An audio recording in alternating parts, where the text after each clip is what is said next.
العالمين والعاقبة للمتقين والصلاة والسلام على سيدنا محمد المبعوث رحمة للعالمين. أما بعد فأعوذ بالله من الشيطان الرجيم. بسم الله الرحمن الرحيم. ومن آياته أن خلق لكم من أنفسكم أزواجا لتسكنوا إليها وجعل بينكم مودة ورحمة.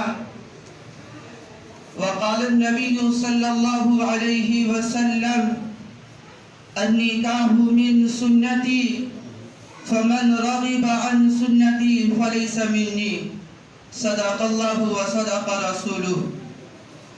تمام تعریفیں اللہ رب العزت کے لیے ہے جس نے ہم سب کو ایمان جیسی بیش بہا قیمتی دولت سے نوازا اور اپنے پاک گھر میں ایک اہم عبادت، ایک اہم فریضہ نماز جمعہ کی ادائیگی کے لیے جمع فرمایا. حضرات، اللہ رب العزت کی طرف سے تمام انسانوں کے لیے نکاح ایک ایسی نعمت ہے کہ اس کے ذریعے سے انسان چاہے مرد ہو یا عورت دونوں کو سکون و اطمینان کی زندگی نصیب ہو جاتی ہے. اللہ رب العزت کا ارشاد ہے وَمِنْ آيَاتِهِ أَنْ خَلَقَ لَكُم مِّنْ أَنفُسِكُمْ أَزْوَاجًا لِتَسْكُنُوا إِلَيْهَا وَجَعَلَ بَيْنَكُم مَّوَدَّةً وَرَحْمَةً. کہ اس کی نشانیوں میں سے یہ ہے کہ اس نے تمہارے لیے تم ہی میں سے زندگی کا ساتھی بیویاں پیدا فرمایا تاکہ تم ان کے پاس جا کر سکون حاصل کرو، اور اللہ نے تمہارے درمیان پیار و محبت اور شفقت و مہربانی کا سلسلہ جاری فرما دیا. رسول اللہ صلی اللہ علیہ وسلم کا ارشاد ہے النکاح من سنتی فمن رغب عن سنتی فلیس منی. کہ نکاح میری سنت ہے، جو شخص میری سنت سے اعراض کرے، میری سنت پر عمل نہ کرے، وہ میری سنت سے، وہ میرے طریقے سے ہٹا ہوا ہے. نیز نکاح انسانی ضرورت کی تکمیل اور سکون و راحت کا ذریعہ ہونے کے ساتھ ساتھ ایک اہم ترین عبادت بھی ہے. چنانچہ رسول اللہ صلی اللہ علیہ وسلم کا ارشاد ہے کہ جس شخص نے نکاح کر لیا اس نے اپنے دین کو دو حصہ میں تقسیم کر کے ایک حصہ کو کامل و مکمل کر لیا. باقی دوسرے حصے کے بارے میں اللہ کی مرضی اور احکام خداوندی کے مطابق زندگی گزارنے کے لیے حرام چیزوں سے بچ کر تقوی اور پرہیزگاری کی زندگی گزارنے کی کوشش کرے. ایک دوسری روایت میں ہے کہ جب بندہ نکاح کر لیتا ہے تو وہ اپنے آدھے دین کو مکمل کر لیتا ہے، لہذا دوسرے آدھے حصے کے بارے میں اللہ سے ڈرتا رہے. محمد بن سلمہ رضی اللہ تعالی عنہ فرماتے ہیں کہ رسول اللہ صلی اللہ علیہ وسلم نے ارشاد فرمایا کہ اے مسلمانوں نکاح کرو، نکاح کیا کرو، کیونکہ میں تمہارے سبب اس بات میں دنیا کی تمام قوموں سے سبقت لے جانا چاہتا ہوں، آگے بڑھنا چاہتا ہوں کہ میری امت تعداد میں، شمار میں، گنتی میں اور قوموں سے زیادہ رہے. اے مسلمانوں راہبوں کی طرح مجرد نہ رہو، بے نکاح کے مت رہو، نکاح کیے بغیر مت رہو. نکاح انسانوں کی پیدائش اور وجود کا ذریعہ ہے. نکاح امت محمدیہ کی کثرت و زیادتی کا ذریعہ ہے. نکاح کے ذریعے سے بد نگاہی اور بد نظری کی حفاظت ہو جاتی ہے. نکاح کے ذریعے سے شرمگاہ کی حفاظت اور زناکاری و بدکاری سے بچ کر تقوی اور پرہیزگاری کی زندگی، پاک دامنی کی زندگی حاصل ہوتی ہے. اسی لیے رسول اللہ صلی اللہ علیہ وسلم نے شادی کے لائق نوجوانوں کو بار بار نکاح کرنے کی ترغیب دی ہے. رسول اللہ صلی اللہ علیہ وسلم کا ارشاد ہے یا معاشر الشباب من استطاع منكم الباءة فليتزوج فإنه أغض للبصر وأحسن للفرج ومن لم يستطع فعليه بالصوم فإنه له وجاء. کہ اے نوجوانوں کی جماعت، تم میں سے جو شخص نکاح کے اخراجات، نکاح کے لوازمات برداشت کرنے کی طاقت رکھتا ہو، اسے چاہیے کہ نکاح کر لے، کیونکہ نکاح اور شرمگاہ کی حفاظت کا ذریعہ ہے. اور جو شخص نکاح کے لوازمات اور اخراجات برداشت کرنے کی طاقت نہیں رکھتا ہے، اسے چاہیے کہ شہوت کے زور کو کم کرنے کے لیے روزہ رکھے. اولیاء اور سرپرستوں پر لازم ہے، ماں باپ پر لازم و ضروری ہے کہ جب اولاد کا مناسب رشتہ مل جائے تو اولاد کا نکاح کر دے. مالدار گھرانے کے چکر میں یا جہیز کی فکر میں تاخیر نہ کرے، ورنہ پورا معاشرہ فتنہ و فساد کا ٹھکانہ بن جائے گا. اور نکاح میں تاخیر کرنے کی صورت میں اگر اولاد سے کسی قسم کے گناہ کا صدور ہوتا ہے، کسی قسم کے گناہ کا ارتکاب ہوتا ہے، تو اس کا وبال سرپرستوں کو، ذمہ داروں کو بھگتنا پڑے گا. حضرت ابو ہریرہ رضی اللہ تعالی عنہ بیان فرماتے ہیں کہ رسول اللہ صلی اللہ علیہ وسلم نے ارشاد فرمایا، جب تمہارے پاس کوئی ایسا شخص نکاح کا پیغام بھیجے جس کی دینداری اور اخلاق سے تم مطمئن ہو، خوش ہو، تو اس سے نکاح کر دو، ورنہ زمین میں فتنہ اور بڑا فساد برپا ہوگا. حضرت عمر اور حضرت انس رضی اللہ تعالی عنہما بیان فرماتے ہیں کہ رسول اللہ صلی اللہ علیہ وسلم نے ارشاد فرمایا، تورات میں یہ بات لکھی ہوئی ہے کہ جس کی بیٹی 12 سال کی ہو جائے اور اس کی شادی نہ کی، پھر وہ بیٹی کسی گناہ میں مبتلا ہو گئی تو اس کا باپ اس گناہ کا ذمہ دار ہوگا. اسی طرح حضرت ابو سعید خدری اور حضرت عبداللہ بن عباس رضی اللہ عنہما بیان فرماتے ہیں کہ رسول اللہ صلی اللہ علیہ وسلم نے ارشاد فرمایا، اللہ رب العزت تم میں سے جس کو اولاد کی نعمت سے سرفراز فرمائے، اسے چاہیے کہ بچے کا اچھا نام رکھے، اسے ادب سکھائے، اسے سلیقہ سکھائے، اور جب شادی کے لائق ہو جائے تو اس کا نکاح کر دے. شادی کی عمر کو پہنچ جانے کے بعد بھی اگر اولاد کا نکاح نہیں کیا اور پھر اولاد کسی گناہ میں مبتلا ہو گئی تو اس گناہ کا ذمہ دار باپ ہوگا. آج ہمارے معاشرے کے اندر بہت سی برائیاں، خرابیاں رسول اللہ صلی اللہ علیہ وسلم کے ان ارشادات پر عمل نہ کرنے کی وجہ سے پیدا ہو گئی.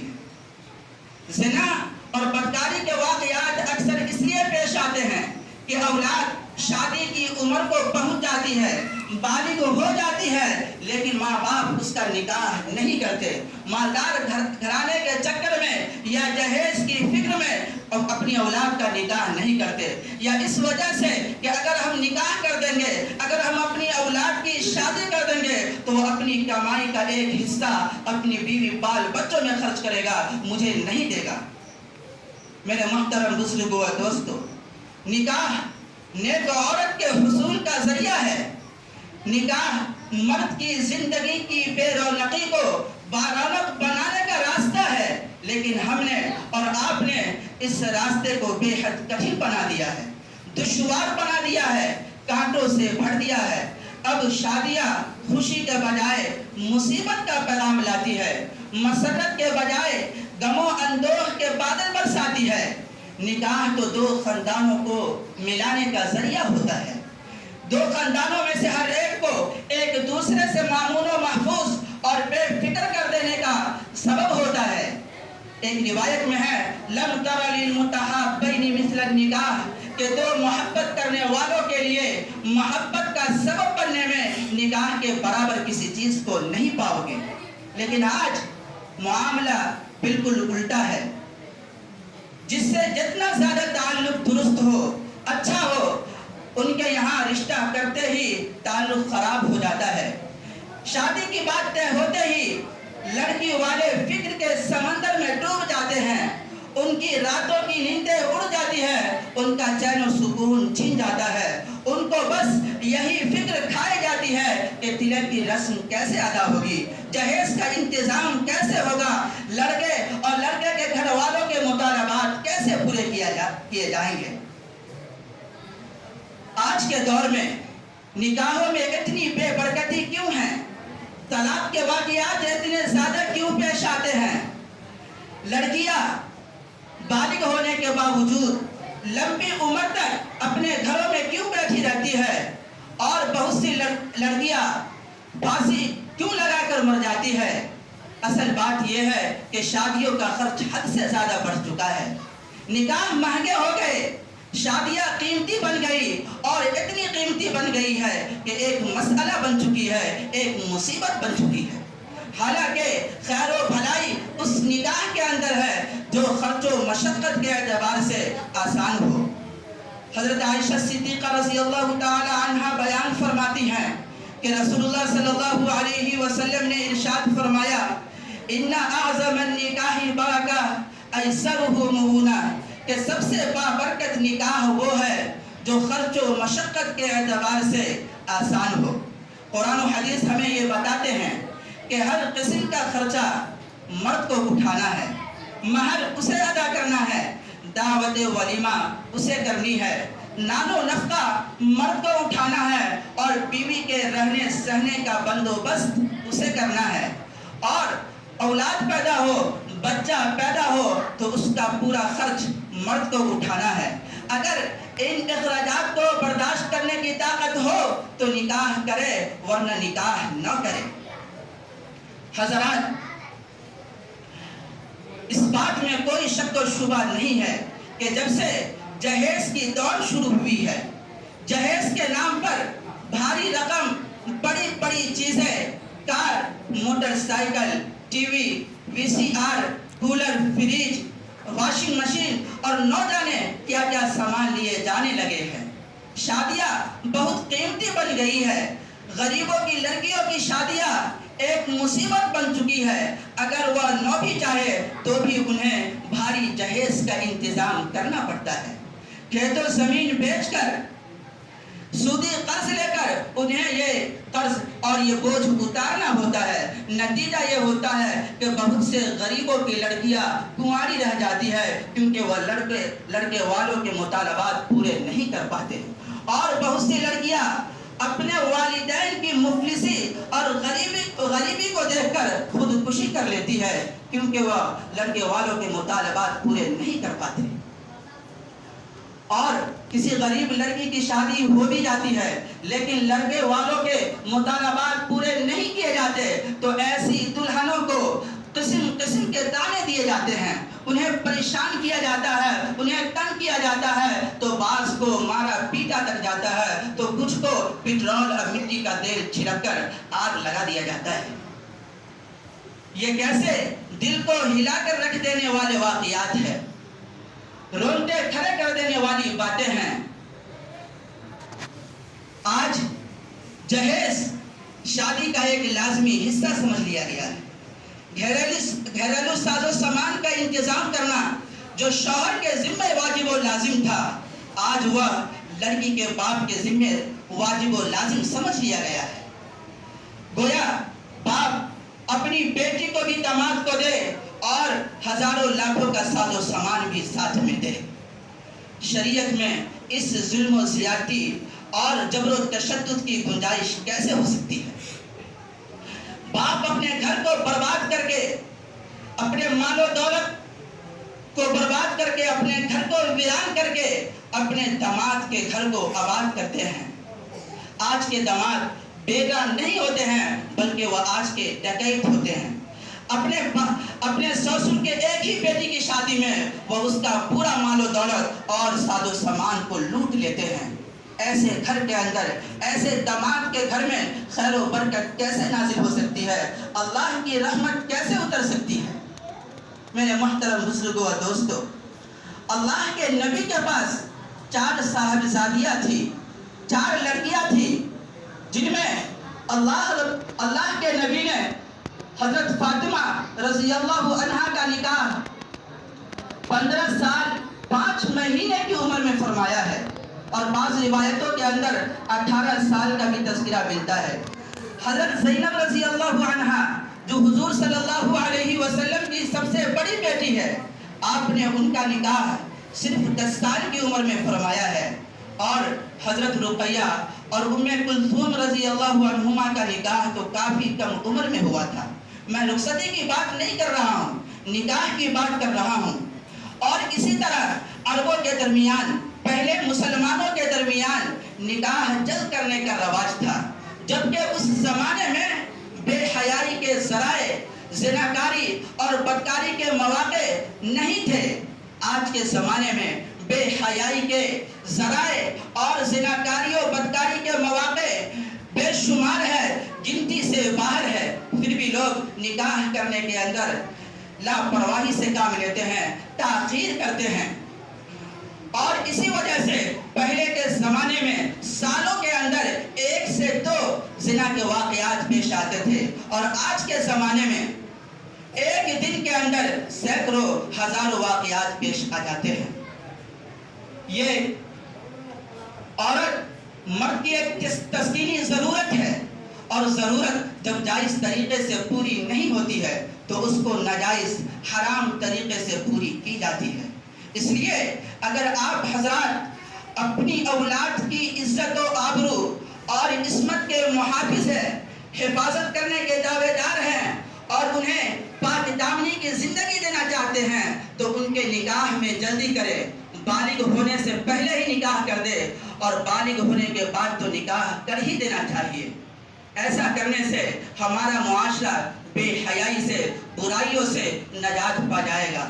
آج کے زمانے میں چونکہ لڑکوں کا نکاح، لڑکیوں کا نکاح وقت پر نہیں ہو پاتا ہے، اس لیے اگر کسی نوجوانوں کی جماعت کے درمیان سے اگر ایک برقع نشی خاتون گزر جائے، کوئی بے پردہ عورت نہیں بلکہ با پردہ عورت کا گزر ہو جائے، تو سارے نوجوان، سارے لوگ اپنے کاموں کو چھوڑ کر اسی عورت کا رخ کر لیتے ہیں۔ اس کی وجہ یہ ہے کہ ہم اور آپ نکاح نہیں کرتے ہیں۔ وقت پہ نکاح ہوگا تو ایسی چیزوں کی، ایسی گھٹیا چیزوں کی نوبت نہیں آئے گی۔